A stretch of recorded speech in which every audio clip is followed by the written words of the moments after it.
questions. And anyone can answer, so just jump in if you think you're the relevant person. Is there anything working really well in Escambia's juvenile justice system? Yes, my colleague Paul Wallace, we work pretty good together in the civil citation program. So I think, I'm being honest.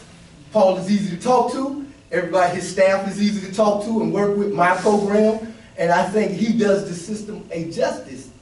Now, there's another end to that, but I can't speak on that yet.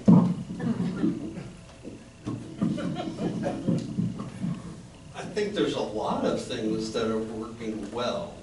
Does that mean there's not things that can improve? Absolutely, there's a lot of things that can improve. You know, we work with the resources that we have available. We've got the civil citation that is available for first-time offenders, misdemeanors. We have a number of diversion programs that we utilize for those kids that aren't offered a civil citation. You know, when I said a number, we've got teen court, we have my probation officers can monitor a diversion, a kid that's on diversion, which would be similar to probation.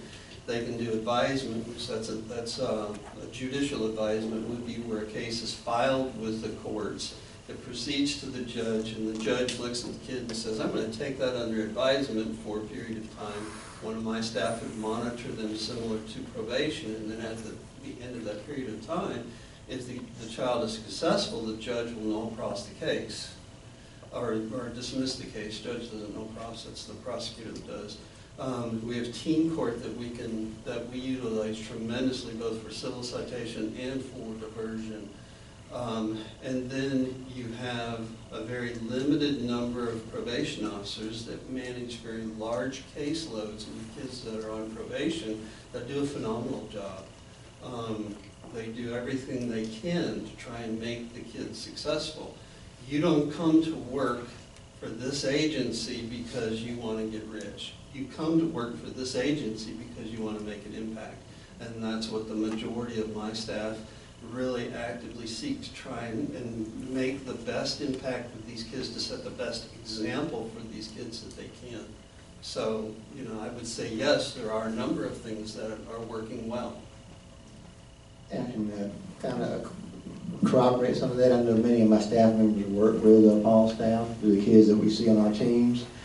And we have a lot of the children, kind of like Mr. Jones is saying, they get brought back up for a judge or something, not for a law violation, but for some rule that they've broken at school, something of that nature. But in the majority of the cases, we're working with the probation officers and the other staff at the Department of Juvenile Justice. More times than not, we're able to keep those children out of the system, or from getting deeper into the system through our treatment teams.